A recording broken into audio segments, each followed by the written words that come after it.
This computer. Okay. Recording.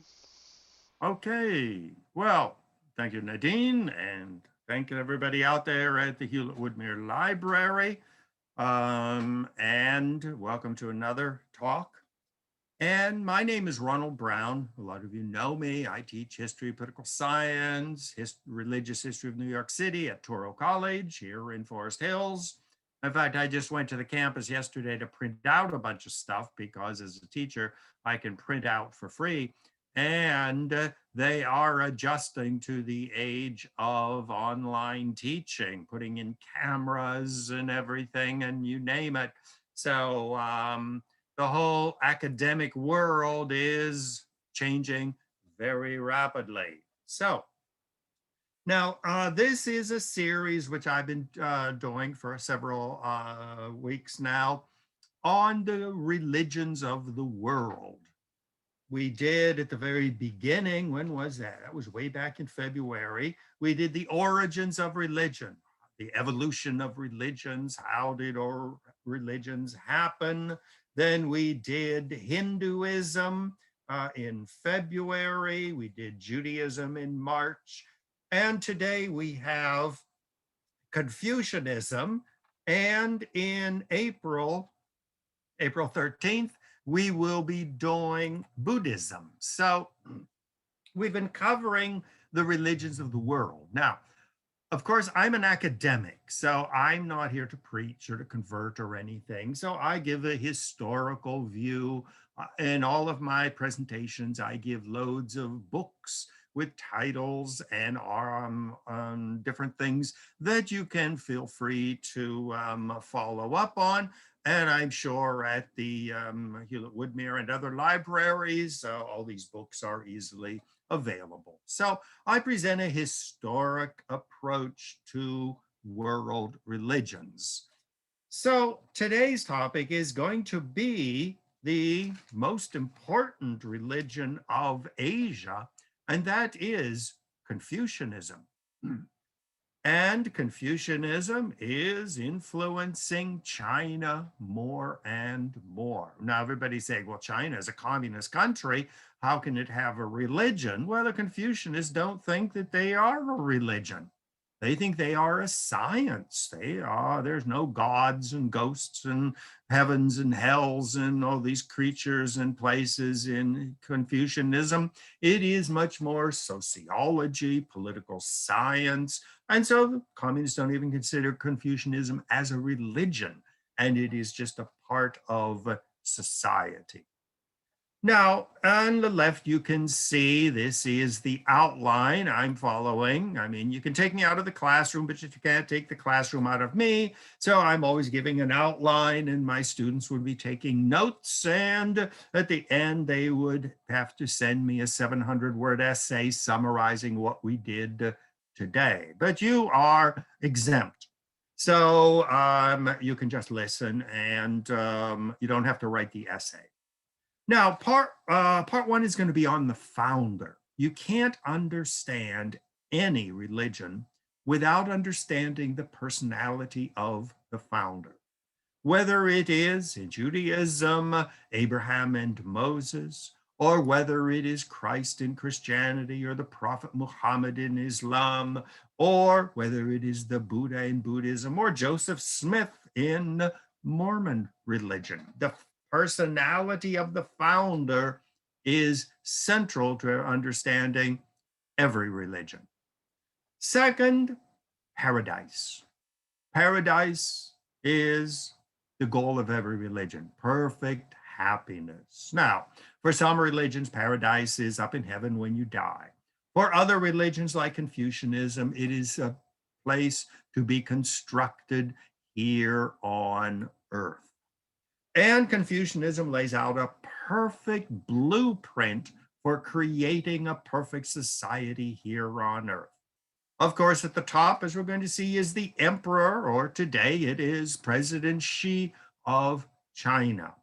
And at the very big bottom is the individual, which is one of the main characteristics of Confucianism. It's a social religion, a social understanding of society, not an individual. And then we'll finish it up with Confucianism today. What's the state of Confucianism? Now, just a reminder, I'm sure you all know about the chat function, which is in the toolbar on the right where it says, so 3 dots with more. If anything comes into your mind or any questions as I'm speaking, type them in and Nadine and I will go through them when we're finished. And then afterwards, we will throw it open to conversations, criticisms, suggestions, experiences, or whatever. So the picture on the right, as you can see, it is Confucius, and that is, of all places, in Chinatown in Manhattan. So wherever the Chinese settle, they take Confucius with them. It is the soul of the Chinese psychology, mentality, and political system. Now, the way I approach all religions is basically the same. They isolate the universal building blocks. We already talked about one, which was the founder. We compare and contrast the founder. You compare Confucius with Buddha, with Jesus, with Abraham, with Joseph Smith. Define the building block. Chinese use the word heaven all the time, but they define it differently. It's not someplace you go when you die, but it's here on earth. And then the function of the building block. If you have heaven on earth as your goal, you are going to educate your children. You are going to work hard to be successful in this world because that's all there is. Power of the building block, believing that it is humanly possible to create a perfect society here on earth, inspires the Chinese until today. And then you take building blocks like the founder, like heaven, and you combine them into a particular religion. So, what we're dealing with today and in this entire series are basic questions about what is religion? How do we study religions academically, which is very different from the way you will study any religion if you go to your mosque or your synagogue or your church or your temple. This is an academic approach to religion.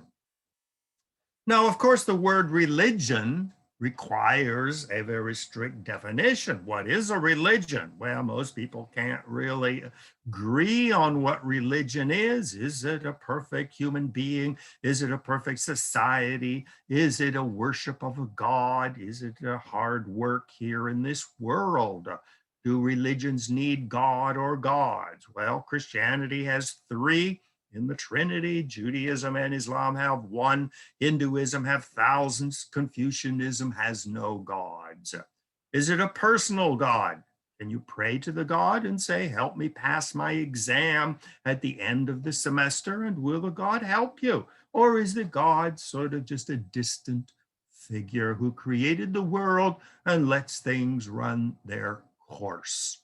Well, can God be an idea or a force? Confucianists might say, yes, we have a God, but it is the laws of nature. It is not a person. Confucianism would say God is a society. It is a state.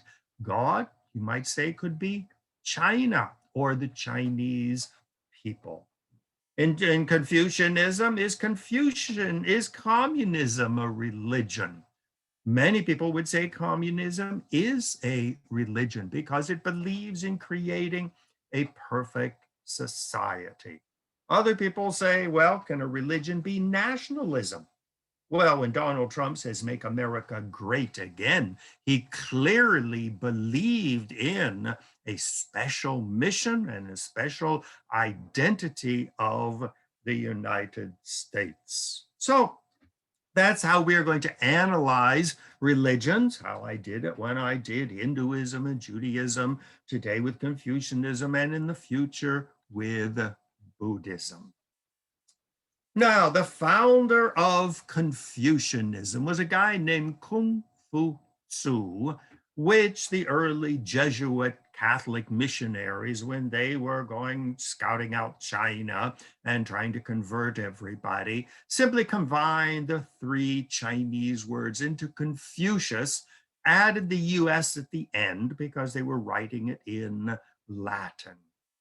He lived 551 to 479 BC or BCE. So as far as Confucius is concerned, we know a lot about him. We have all kinds of written records. He was not some distant figure who maybe did or maybe did not exist. We know more about Confucius than we know about Jesus Christ, because Jesus Christ was sort of a solitary figure lost in a minor province of the Roman Empire that nobody paid any attention to until later. We know as much about Confucius as we do know about the prophet Muhammad, who was also a historic figure. So Confucius was born in China. He came from, if you look at the map on the right, you see Shandong province, south of what is today Beijing. One of the most heavily populous, highly advanced, sophisticated states of the Chinese empire. Now, if you look at the picture of him, you will see that he is always presented not as a prophet. There's no halo around his head. There are no people kissing his feet and burning incense in front of him, because he was a teacher. He was a scholar. In fact, he was a historian and a scholar of political science. So he is always presented as a teacher. And you can see the hat on his head and his robes would be recognized by any scholar of ancient China as a scholar, as a teacher. And so that is very important to understanding the founder. He never claimed to receive revelations from God. He never claimed to be in communications with these mystical creatures living up in the heavens or in the spirit world. He was simply a human being, not a prophet, not a god, not a spiritual person, but a teacher who spent his days studying the ancient texts of Chinese history. So here again, when we say that every religion has a founder, whether it's Jesus or Abraham or Moses or the prophet Muhammad or Joseph Smith or the Reverend Moon of the Unificationists, here you have to define it. Confucianists would never claim that Confucius was a god or a prophet. He was simply a teacher. And that's very important to understand how you define the founder of every religion. And when you look at ancient Chinese scripts and modern scripts, these are the words which they use to describe him. Teacher is number one. The master, the extreme sage, the departed teacher, the great sage. Sage simply means wisdom, as in it's a sage person, or in French they say sagesse, which means wise. The first teacher, the model teacher of 10,000 ages. This is how he was defined, and never anything more. Even when he is depicted, you see him sitting on the stage, as I stand behind a podium when I teach at Toro, with his students around him taking notes on what he said. He never had any religious office, never any temples or anything like that. Highest positions he ever held was a governor of a town or a minister of crime at a time when it was rather unruly in China. So he was first and foremost a human being, nothing more. Not a prophet, not a god, not a son of a god, no divine intervention. He didn't go up into a hill and get 10 commandments engraved with the finger of God. There was no revelation coming from God through the angel Gabriel to the prophet Muhammad. His writings were not inspired, as the Christian Bible claims. He was a historian, a scholar, and that was it. Now, like every scholar, of every founder of a religion, he left behind him a body of teachings. That's what I refer to as a book. Whether it's the Jewish Bible, often called the Old Testament, the Christian Bible, the New Testament, the Book of Mormon, the writings of Reverend Moon, the Quran, his followers collected his writings and gradually put them into the form of a book called the Analytics. And these were his basic teachings. So, along with the founder and a body of teachings, Confucianism would qualify as one of the great religions of the world. Now, unlike Christianity, which aims at eternal happiness in heaven when you die, which is shared by Orthodox Jews and by Muslims, Confucianism basically argued, like traditional Reform Judaism, that there is no afterlife. When you die, you're dead. So the only thing that is really important for Confucianism is here and now. When they use words like heaven and paradise, they're not referring to another place after you die. They're referring to a perfect world here and now. Now, most religions have the memory of an ancient age here on earth when everything was perfect. Think of the Garden of Eden story. I mean, Adam wasn't going out and chopping down trees, and Eve wasn't plowing the fields to make a living. Life was perfect according to the story of God, the Garden of Eden. But Adam and Eve screwed it up. And so we have this ancient memory of a perfect world here on this earth. Now, Christians believe that in the end, after the trials and tribulations of this world, Jesus, the Messiah, is going to return, and the earth will return to its glorious happiness, perfection, peace, and prosperity that it once enjoyed in the Garden of Eden. Now, many writers have also accepted this notion that heaven is not something up in heaven, but it is something that we should aspire to here on earth. Thomas Hobbes, a great British theoretician and political scientist, wrote in 1651 his book Leviathan, where he basically said, well, let's not sit around hoping for happiness after we're dead. Let's try to create a perfect world here on earth. And this is attributed by many to be the origin of democratic government, of election, of accountability of the ruler to the people, that it was perfectly possible to have an ideal society here on earth.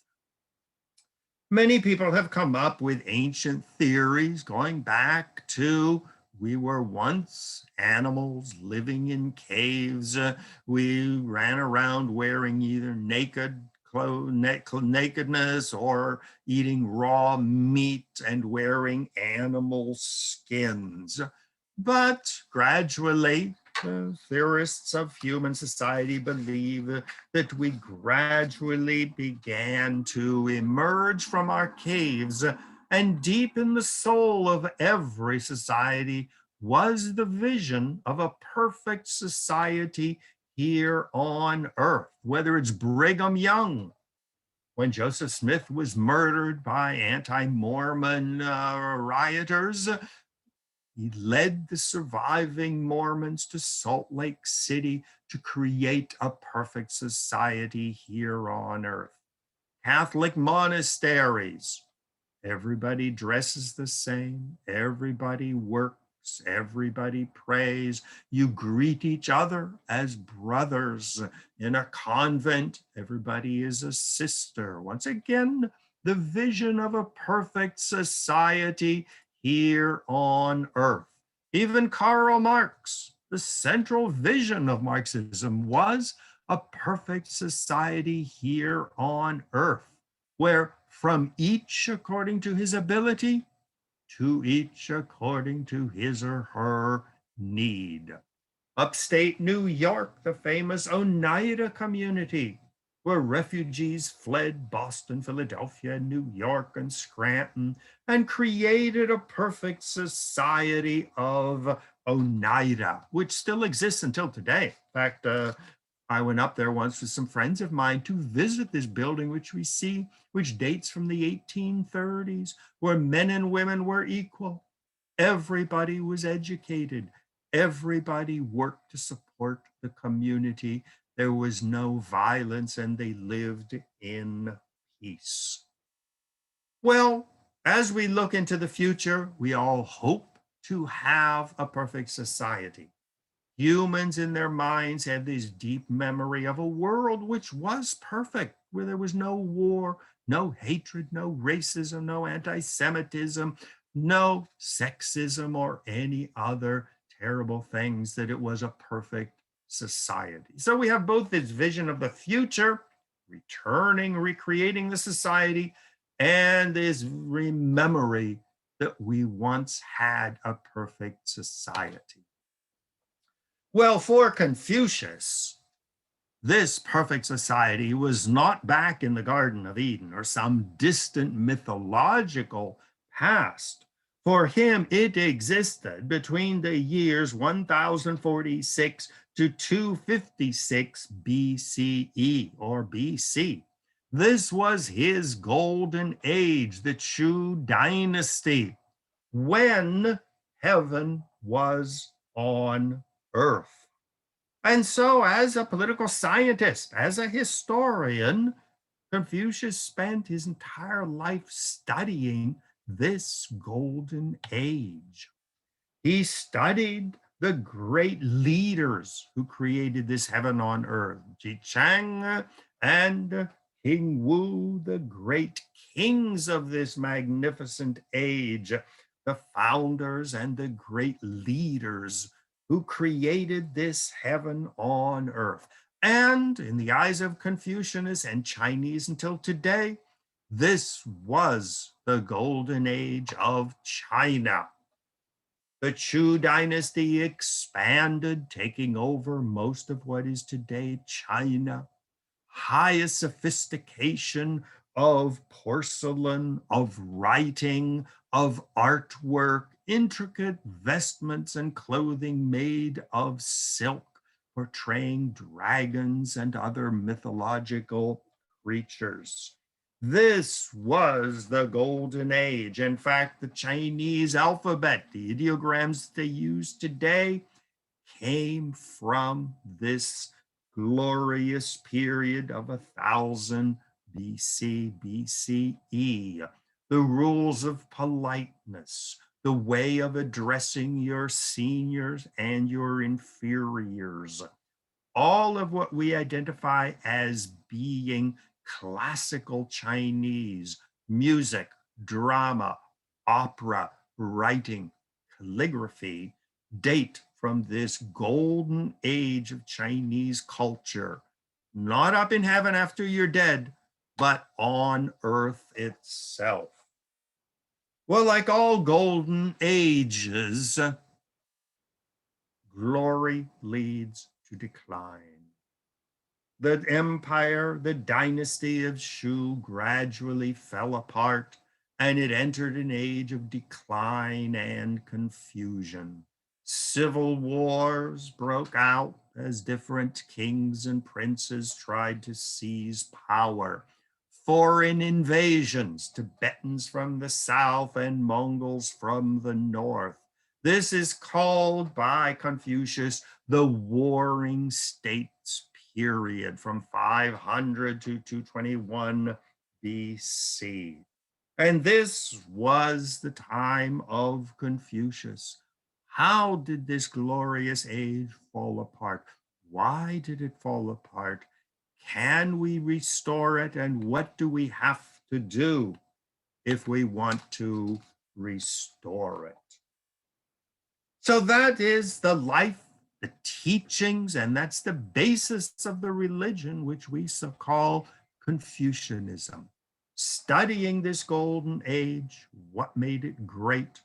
How can we apply these historic lessons to the present and recreate the Chu dynasty here on earth?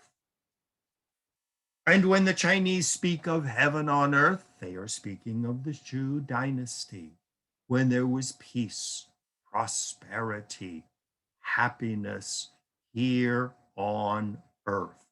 So there's no need for heaven to tempt people to be good, or hell to put the fear of the devil into you so that you are good. For the Chinese, heaven and hell are just mythical things that we don't need.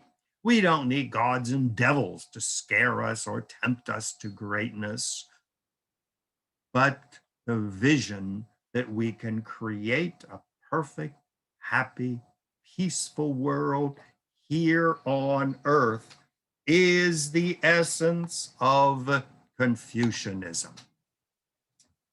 Now, the Confucian perfect society, this is the basic teaching of Confucius. This is what we have to do, he's telling the Chinese of his time, and he's telling the Chinese of today. This is what we have to recreate to create a perfect society on earth. So in many ways, Confucius was an engineer saying, this is what we got to do. Now, his vision of society was a pyramid, very similar to the Hindu caste system, which we spoke about last time. Now, most important for Confucianism is a well-run, centralized government. The top of the pyramid is the emperor, or in today's terms, the president of China, President Xi. Next comes the government, all of the government apparatus.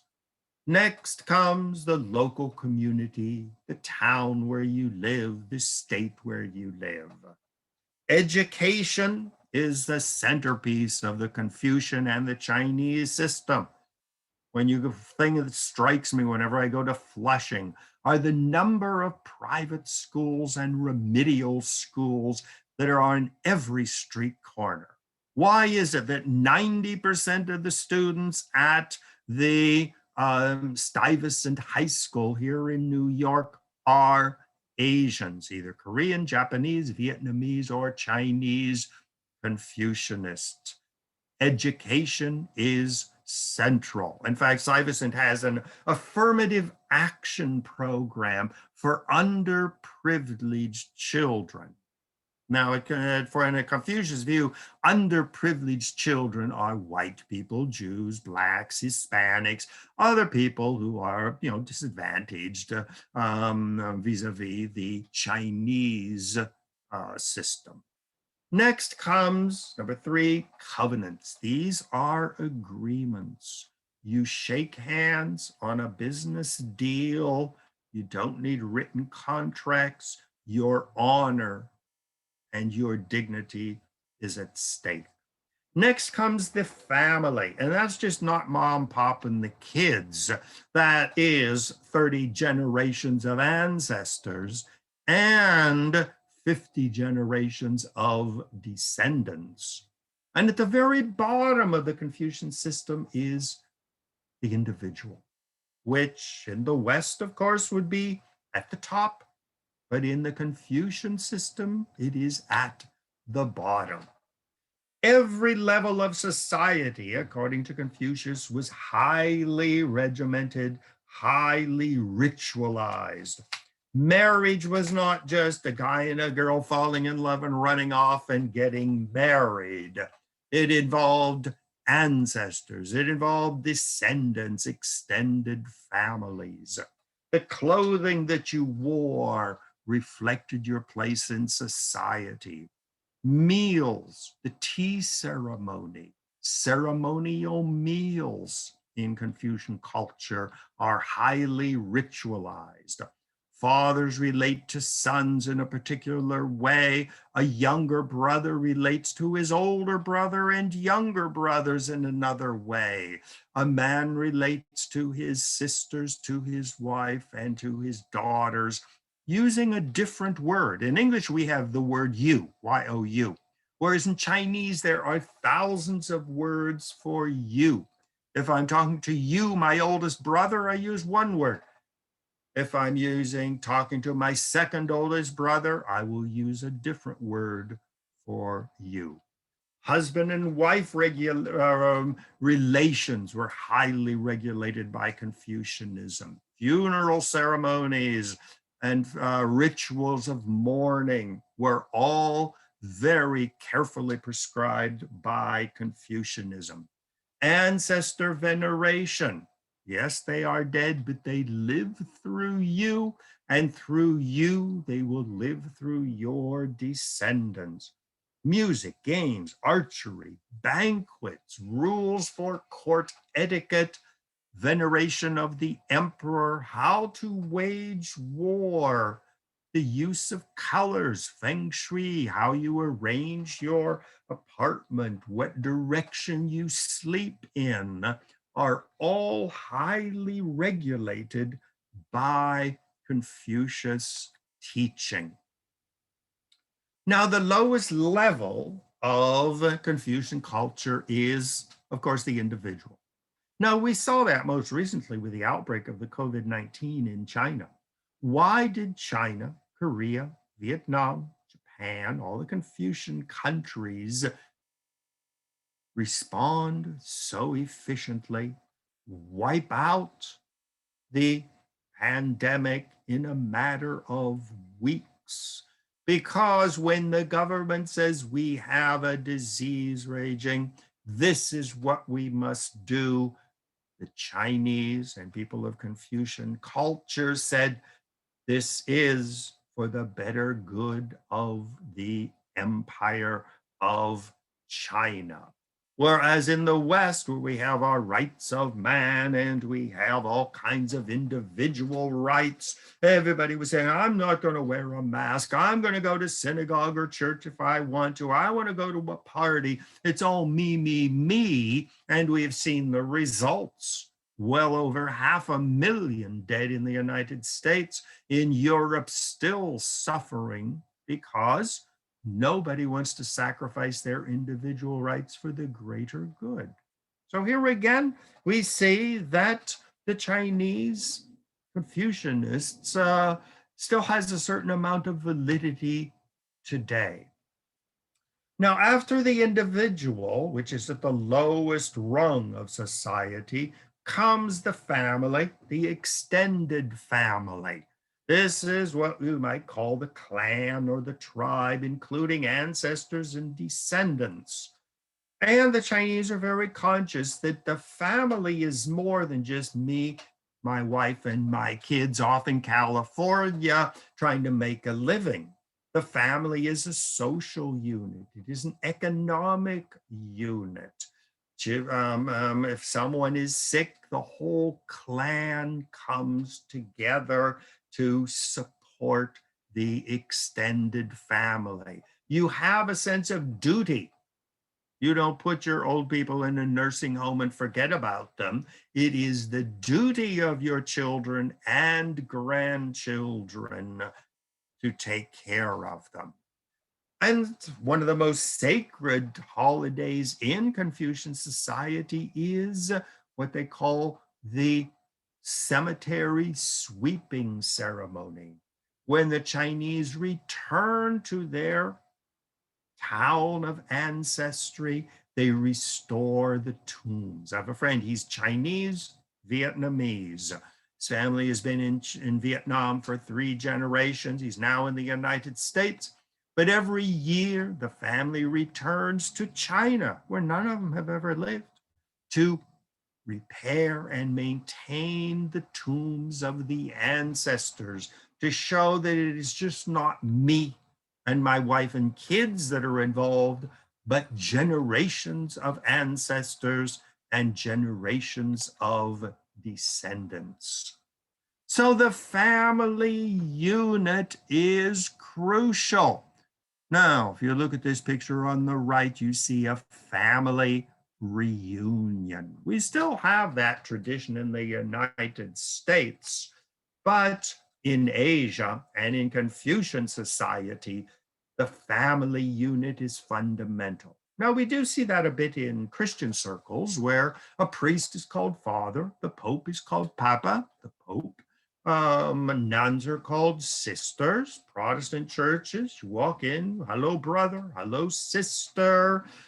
Even God is referred to as God the Father in Christian circles. Even the word Abraham comes from Abba, which means the great father of the Jewish people or the great ancestor.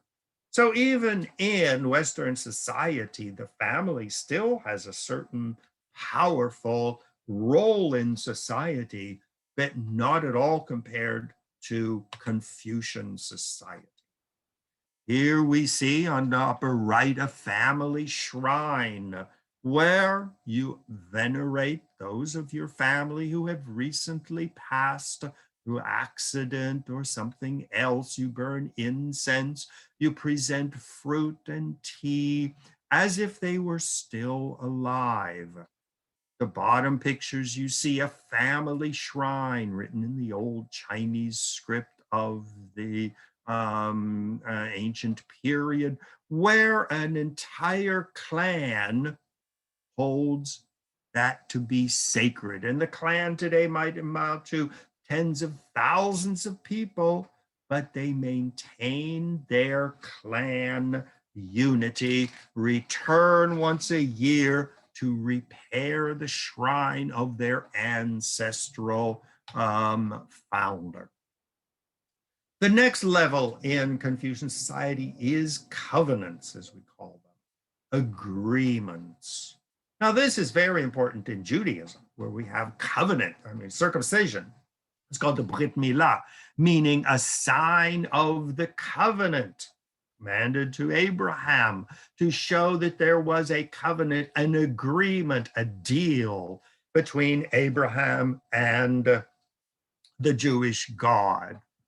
Confucianism has the same high respect for a personal agreement, whether it is the marriage covenant. And don't forget, marriage is a contract. In fact, many people even sign prenuptial agreements. In business, it is honesty, respect, no cheating, no stealing.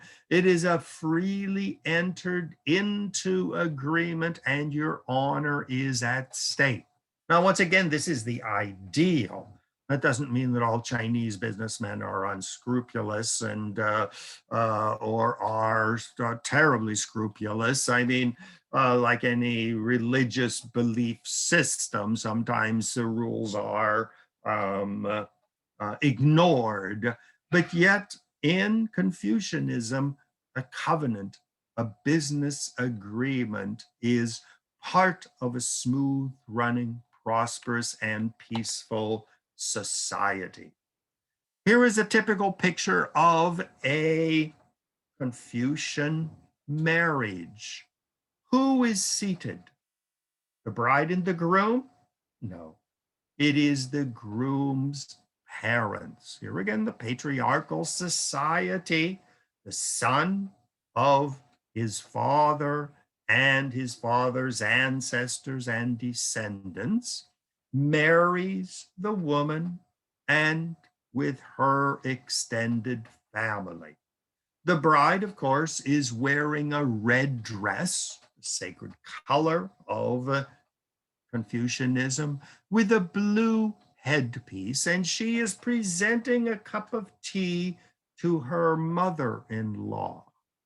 Now, this is not breaking a glass of champagne. This is not throwing rice. This is not exchanging rings. The marriage between a man and a woman involves the two families. And the poor groom is wearing his sash there with an X in the front and standing observing the wedding ceremony. There's no priest or rabbi to bless it. Marriage is a contract between two families.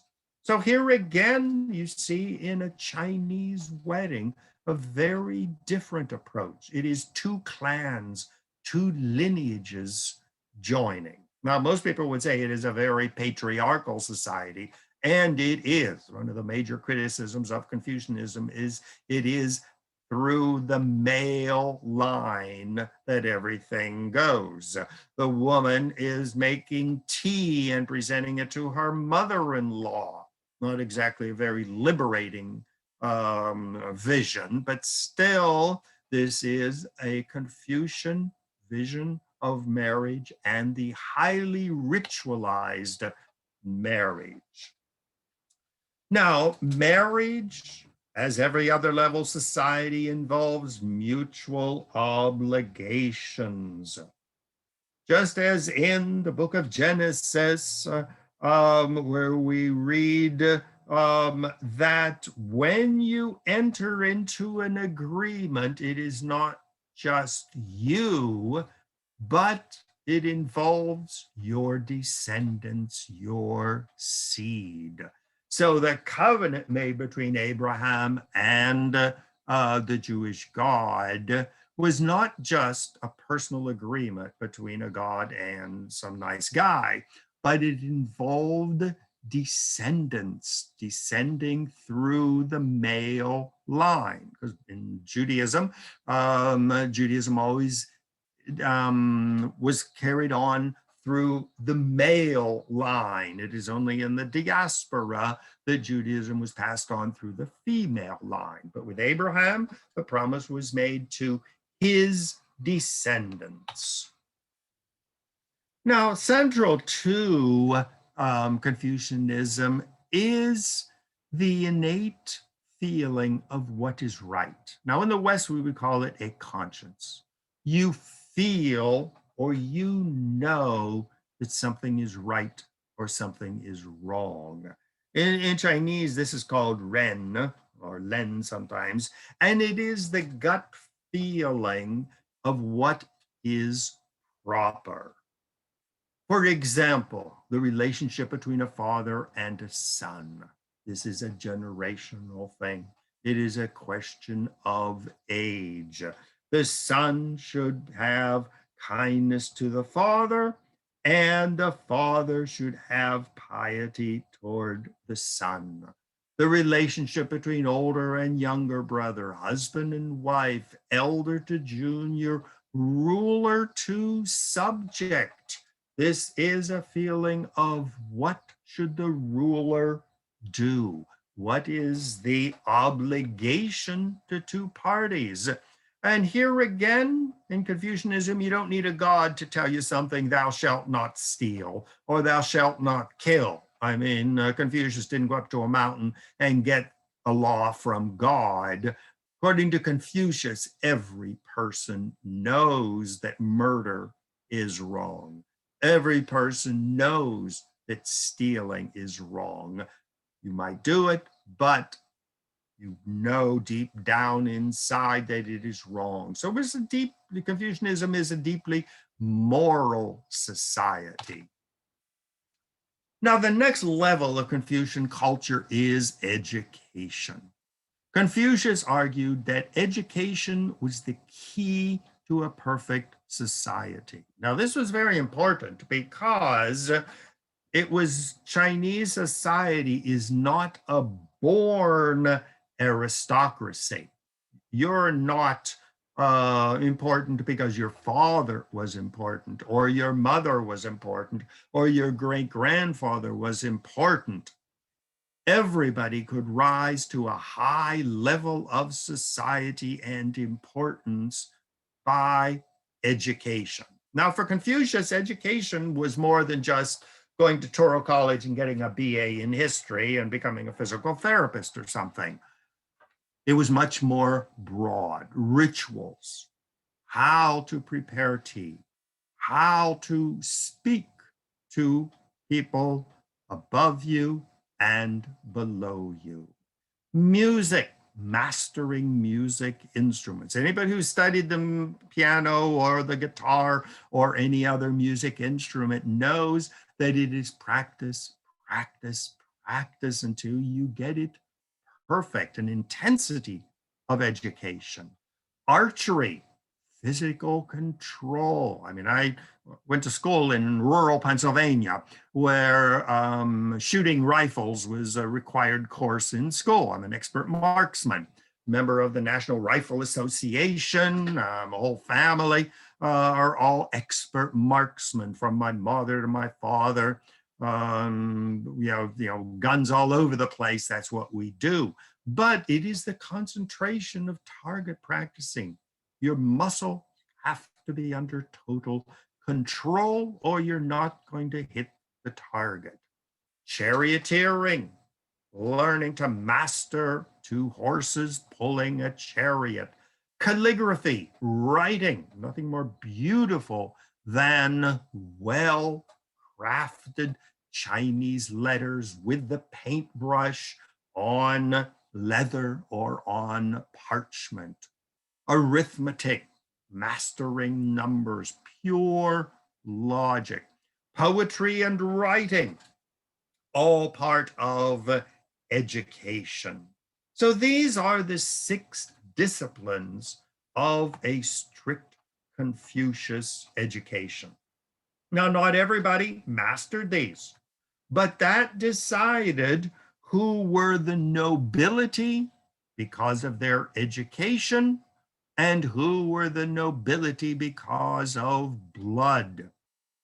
Well, we all know that more than one father produced some rather lousy children.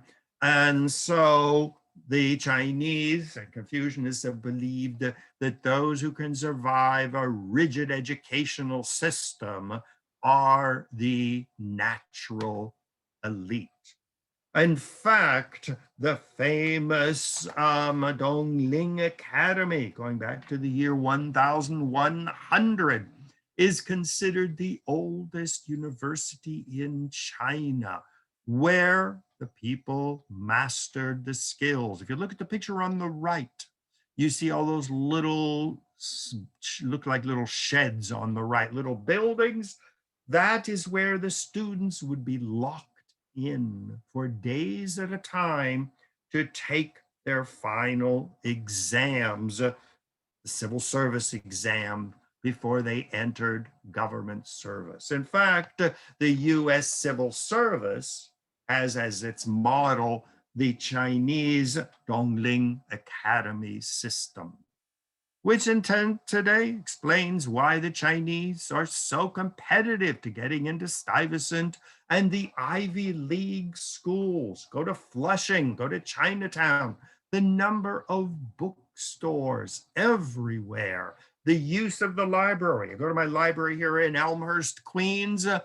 On any given day, you walk in, you see hundreds of kids going there after school to do their homework with their tutors, and you look in vain for one white person or one Jew or one African American or one Hispanic.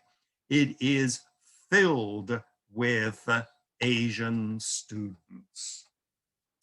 And Confucius was a firm believer in the civil service, the best, the most educated, and the most skilled filled the imperial civil service of the Chinese Empire. Now, the next level on our society, beginning with the individual, the least important, up to the family, education, was the local community. You lived in a town. I mean, we live in New York. I live in New York City. You live in Hewlett or Woodmere or one of the 5 towns or a town on Long Island. You have a certain commitment to your local community. Look at the picture on the left. You see these giant rice paddies on the side of a hill. Can you imagine how much cooperation it takes to maintain such an elaborate agricultural system?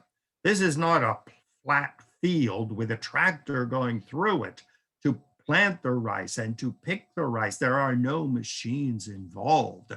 It involved a well-organized, well-commanded population to maintain such a complex agricultural system, or to maintain, in modern terms, a factory on the right, where you are part of a larger system. You take care of the poor and of the elderly, of the sick and the weak. The local community is the level where this takes place. I remember when I was in Peking, I'd go to a McDonald's that had probably the worst coffee in the world, but you could get as many free cups as you wanted to. And it was right across from a giant department store. And I would get there, I get up early. So I'd be up at 6 o'clock. I'd be at the McDonald's at 7 o'clock when it opened. And I would see all of the workers in the department store lined up, like the 2 pictures on the front, where they would line up, they would sing the hymn of the store. They would bow when the manager or the president walked in, and then they would file in military precision. A store was more than a store. It was a microcosm of heaven on earth. Now, Confucianism is a religion. It just doesn't have a God in heaven and all those kinds of magical entities and beings. In fact, when in China or Vietnam, Korea or China, when you go to a Confucian temple, you will see a statue of Confucius outside. You will see Confucius leaders, teachers going around in their uniforms or in their robes. But inside the Confucian temple, there is no statue of Confucius. There are only books of the Confucian scriptures. This was very important. The first major world religion to venerate a book rather than an idol or perform animal sacrifice was Zoroastrianism in Persia, which then entered into Judaism during the first diaspora in the Babylonian exile. And then Christianity adopted the religion of a book, as did Islam, and on today to the Book of Mormon. And so Confucianism was one of those religions of the book, a religion of study, a religion of learning. Moving up the hierarchy, we get to the kingdom, and this is the state. This is approaching the top. These are, for us, it would be New York State or possibly New York City, where we have our authorities. We pay our state, as we all well know this time of year. We pay our state and our city taxes. We have our police department. We have our crime fighters. And this is a natural part of society. I mean, I'm very proud to be a New Yorker. I mean, it's a mentality. It is an ideal. I always say you can't understand people like Donald Trump or the Theodore Roosevelt or FDR without understanding the fact that they are New Yorkers, and that shapes our personality. And so in Confucianism, if you are from Peking or Shanghai or some other city or some state, that is a central part of your identity. Now, the Confucian world is, of course, China, as well as Taiwan, which is part of China, Singapore, Korea, Vietnam, Japan, and Mongolia. That is the Confucian Heartland. But as we all know, there are tens of millions, if not hundreds of millions, of Chinese who have spread overseas. Indonesia, Thailand both have about 7 million Chinese. In fact, the king of Thailand, they say, has more Chinese blood than he does Thai. United States, about 4 million Chinese.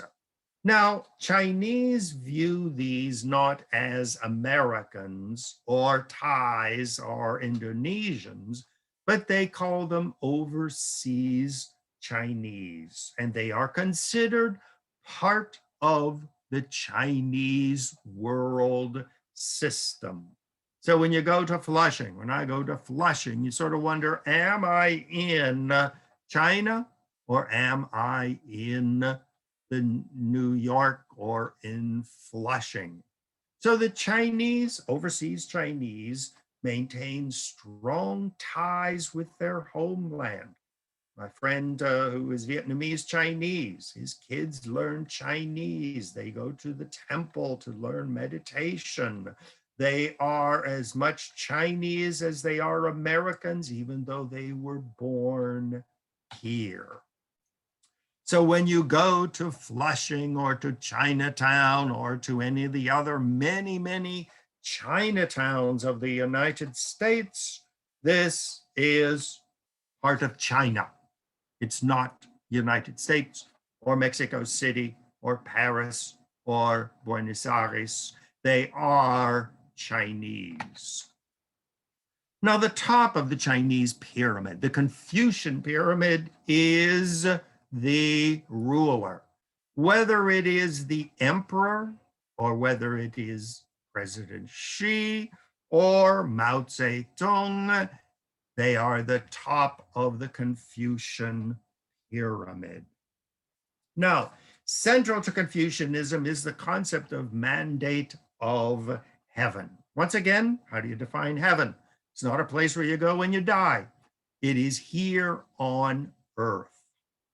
And Confucianism is rather modern because it says clearly that if the president or the emperor becomes a tyrant or a despot or loses a war or does not preserve the peace and prosperity of his kingdom, then it is the people's right to overthrow the emperor, to overthrow the king or the president, and replace him with someone who does enjoy the mandate of heaven. So this is very revolutionary in both sense of the word. It is modern in the sense giving the Chinese people the right to overthrow the government if it doesn't fulfill its function here on earth of creating a perfect society of peace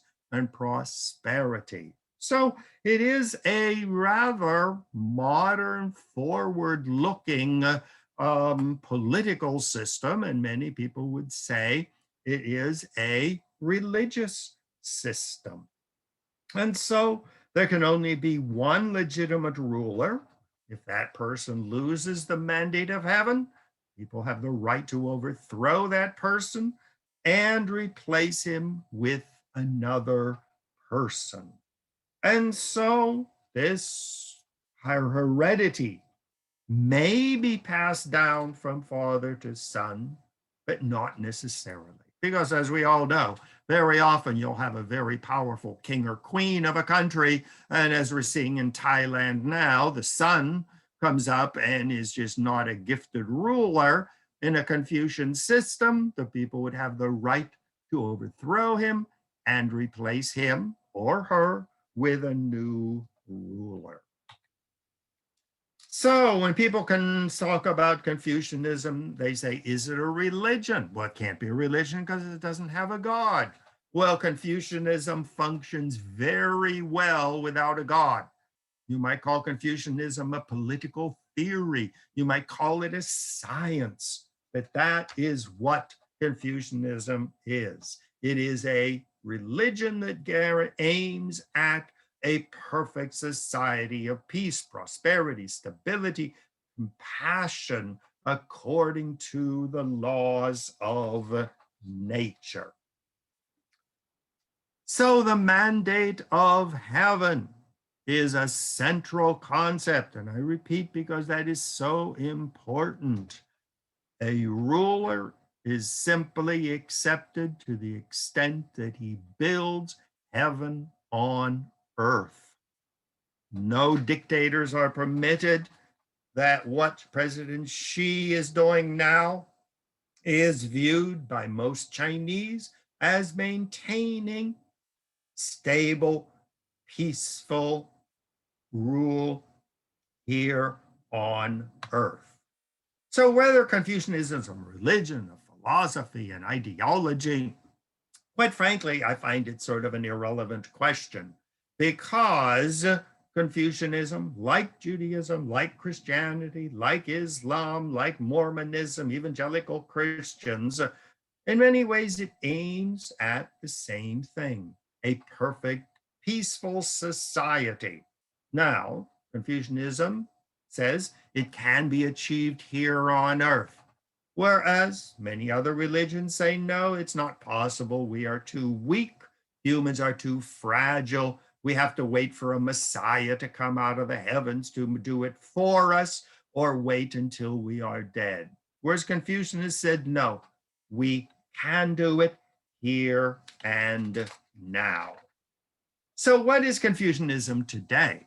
Well, Confucianism is, as we are well aware, building a powerful, industrial, modern, aggressive, ambitious society with China out. It's currently planning for building space stations, building moon bases on the moon and on Mars. It is spreading Confucian culture around the world.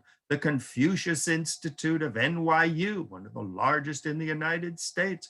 Columbia University has a Confucius Institute, spreading the Confucian vision of a perfect society around the world. Now, of course, they teach more than just Chinese calligraphy and Chinese dance and Chinese music. They teach Chinese philosophy. They teach the Chinese vision, not just of a peaceful China, but of a world of peace and prosperity. And they also teach hard work, because the only thing you get is what you get here on earth. So if you don't get involved in business and be successful and educate your children, you are not living up to the goals of Confucianism. So Confucianism is now spreading through the Chinese government sponsor of Confucius institutes, where they teach at various universities. They have programs for students from all over the world to go to China to learn Chinese philosophy, Chinese religion, Chinese ideals. Study abroad programs, Chinese language. Here we see the Confucius Institute at Pace University, major instrument for spreading Confucius religion around the world. Confucianism insists that China is the font of all peaceful civilization. Look at the map from the Middle Ages on the left. The red dot in the middle is Beijing, surrounded by China itself, including Tibet and the Uyghurs and Hong Kong and Taiwan. The next ring out, the dark ring, are countries somewhat influenced by Chinese wisdom. This would be places like India and Russia and Persia. The next ring would be countries a little bit influenced by Chinese culture. And that dark outermost ring, well, unfortunately, that is Long Island, and that is Elmhurst, Queens, and that is Europe, and that is Africa and Latin America, the barbarian countries of the world who have not yet been civilized by Confucian culture. But China is very optimistic that they are rising. China 2049, economic challenge of a rising global power. Very much part of the political polemic in the United States now. We see with Donald Trump trying to hold China back, stop its growth. Even Biden is clearly aware that China is the rising global superpower, and it is going to create heaven here on earth for the whole world. China Inc. Here again, this is important. When you see the Inc. incorporation, that is China. That is Confucianism. The top, the emperor, the president today, or the CEO of a giant corporation. Everybody knows their place. Everybody works hard. Everybody is dedicated to peace, prosperity, happiness here on this world. So the Inc. is an adequate description of Confucianism. Many, many books, Ted Fishman, China Inc., The Rise of the Next Superpower, Challenging America. My favorite book, When China Rules the World. Here again, get ready for it. Look at the companies in China, trillions of dollars. Every time you buy a computer or you buy a new suitcase or something made in China, you are contributing to the rise of China. The Hong Kong and Shanghai stock markets are now rivaling the New York Stock Exchange. The countries of Europe now do more trade with China Inc. than they do with the United States. So, understanding China, what makes China tick? What makes Chinese tick? Why are they so ambitious? Hey, this is pure Confucianism. Now, to wrap it up, ronbrownmedia@gmail.com. If you have any questions or anything you'd like to share with me. On the left, we see me when my last trip to China at the Temple of Heaven. Now, here again, this is not the heaven up in the sky. This is the heaven that the Chinese are creating here on earth. And so this worldly understanding of Chinese culture and of Chinese religion might appear very strange to a lot of us who were raised in a world of these gods and spirits and heavens up in the sky and places to go when you die and devils and all of that. Chinese just don't bother with that. They are worried about creating heaven here on earth. So, start learning Chinese. I always tell my students at Toro, if I was in my 20s again, I would not be going to Israel or Europe or traveling in South America. I would be on the first boat to China, learning Chinese and being part of this whole new chapter in human history when China is going to dominate the world. So fasten your seatbelt, get ready, and sign up for a crash course in Chinese because, according to the Chinese, they are the future. Okay.